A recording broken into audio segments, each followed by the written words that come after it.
Hello students, internal reconstruction का next question देखिए 31 मार्च 2018 को एक्स लिमिटेड का चिट्ठा इस प्रकार था। देखिए, इक्विटी एंड लायबिलिटीज हैं जिसमें 64,006% प्रेफरेंस शेयर्स हैं ऑफ ₹10 ईच फुल्ली पेड 6,40,000 के। 1,92,000 इक्विटी शेयर्स हैं ₹5 का एक, इतने रुपए का। जनरल रिजर्व इतना है और statement of profit and loss account 2,88,000 रुपये। ये ब्रैकेट में लिख रखा है, इट मीन्स लॉस है। और फिर है लॉन्ग टर्म, ये इतना लॉस है तभी तो इंटरनल रिकंस्ट्रक्शन की जरूरत पड़ रही है कंपनी को। 5% डिबेंचर्स हैं इतने के और ट्रेड क्रेडिटर्स हैं इतने। फिक्स एसेट्स में लैंड एंड बिल्डिंग है, प्लांट एंड मशीनरी और गुडविल है। अब देखिए, जहां पर इतना लॉस चल रहा है और वहां पर ये गुडविल शो कर रखी है, it means there is no value of goodwill, पर फिर भी लिख रखा है, बराबर करना है हिसाब, बैलेंस शीट का मिलाना है इसलिए। स्टॉक है, बीआर है, डेटर्स हैं और कैश इन हैंड है।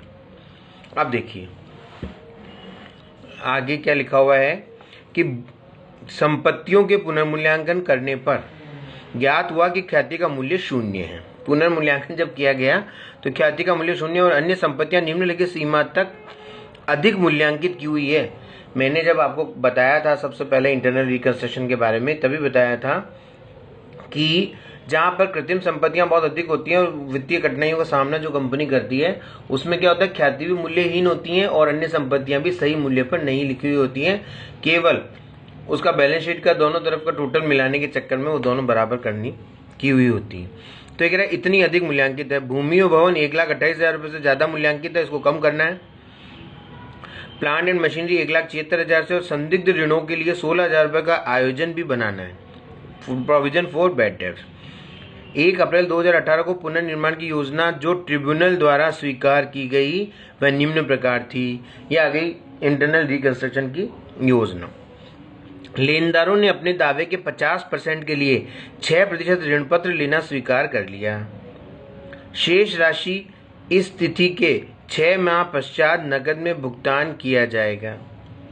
मतलब ये कह रहा है कि लेनदारों ने अपने दावों के 1 अप्रैल 2018 को 50% के बदले में तो 6% ऋण पत्र लेना स्वीकार कर लिया, मतलब 6% डिबेंचर ले लेगी वो। और शेष राशि इस तिथि के 6 महीने बाद, इस तिथि के 6 महीने बाद नकद में भुगतान कर दिया जाएगा। मतलब लेनदार अभी बुक्स में इस तिथि को रह जाएंगे 50%।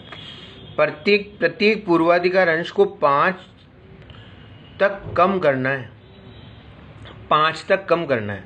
अंशतः प्रदत्त, अंशतः प्रदत्त का मतलब है उनको 5 रुपये प्रदत्त कर दो, जबकि वो है कितने का, देखिए 10 रुपये का है। उनको 5 प्रदत्त कर दो, मतलब वैसे तो 10 रुपये आए हुए हैं उनके, लेकिन ये मानकर कि अभी तक उनके 5 रुपये आए हुए हैं और 5 रुपये छोड़ दो, मतलब कैपिटल रिडक्शन अकाउंट में 5 रुपये आ जाएंगे। इक्विटी अंश को 1 रुपया तक कम करना है, मतलब 1 रुपया तक कम करना, मतलब 5 रुपये का है तो 4 रुपये एक तरीके से कैपिटल रिडक्शन में आ जाएंगे और इनको भी अंशतः प्रदत्त करना है। संपत्तियों को पुनर्मूल्यांकित अंकों तक कम करना है, जो पुनर्मूल्यांकन मूल्य हुआ वहां तक कम करना है, तथा लाभ हानि खाते के विवरण के ऋणात्मक शेष को अपलिखित करना है। यह आया था ना, प्रॉफिट एंड लॉस अकाउंट का ऋणात्मक शेष, इसको अपलिखित करना है। उक्त योजना को प्रभावी बनाने के लिए जनरल प्रविष्टियां दीजिए और कंपनी का संशोधित चिट्ठा बनाइए। तो अब बनाते हैं, देखिए कि जर्नल ऑफ एक्स लिमिटेड, जिसमें सबसे पहला काम करेंगे, जैसे जैसे लाइन लिखी हुई वैसे करेंगे कि लेनदारों ने अपने दावों के 50% के लिए 6% ऋण पत्र लेना स्वीकार कर दिया। तो लेनदार कितने जरा देखिए, क्रेडिटर्स 6,40,000, इनका 50% कितना होगा, 3,20,000 रुपये। तो 3 लाख क्रेडिटर्स अकाउंट को डेबिट कर दो। क्रेडिटर्स को डेबिट करने का मतलब अब नई बैलेंस शीट में वो खत्म हो जाएंगे उतने। तो क्रेडिटर्स 3,20,000 रुपये डेबिट हो गए। क्या ले रहे हैं वो, 6% डिबेंचर्स, 6% डिबेंचर्स उनको दे दिया जाएंगे। देखिए narration, 6% debenture issued to the creditors for 50% of their claim under reorganisation scheme. जो रिकॉग्नाइजेशन स्कीम में हुआ है कि 50% के लिए वो 6% डिबेंचर ले लेंगे और बाकी के लिए नकद ले लेंगे 6 महीने बाद। तो ठीक है, ये एंट्री होगी।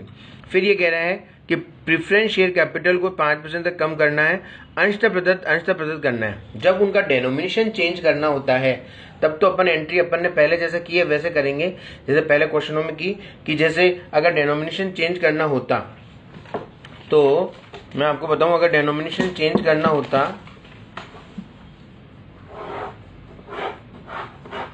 तो हम क्या लिखते हैं यहाँ पर, ₹10 preference share capital account debit to ₹5 preference share capital, ऐसे लिखते हैं ना। लेकिन इसमें डेनोमिनेशन चेंज नहीं करना है, इसमें क्या करना है, इसमें अंशतः प्रदत्त करना, मतलब उनका डेनोमिनेशन 10 रुपये का ही रहेगा, 5 रुपये तक कम करना है, तो मतलब डायरेक्ट शेयर कैपिटल को कम करना है। तो एक तरीके से 10 रुपये में से 5 रुपये कम करने हैं, जिसमें से 4 रुपये कम करने हैं एक एक शेयर पर। तो एक एक शेयर पर 4 रुपये कैपिटल रिडक्शन में आ जाएंगे, इसमें एक एक शेयर पर और 5 रुपये आ जाएंगे। 5 रुपये मतलब आधा हो गया, जस्ट आधा। तो प्रेफरेंस शेयर कैपिटल तो 3,20,000 होगी, 640 की आधी, और इस 9,60,000 जो कि 5 रुपये का है उनमें से 4 रुपये ले लिया जाएगा, 1 रुपये रह जाएगा।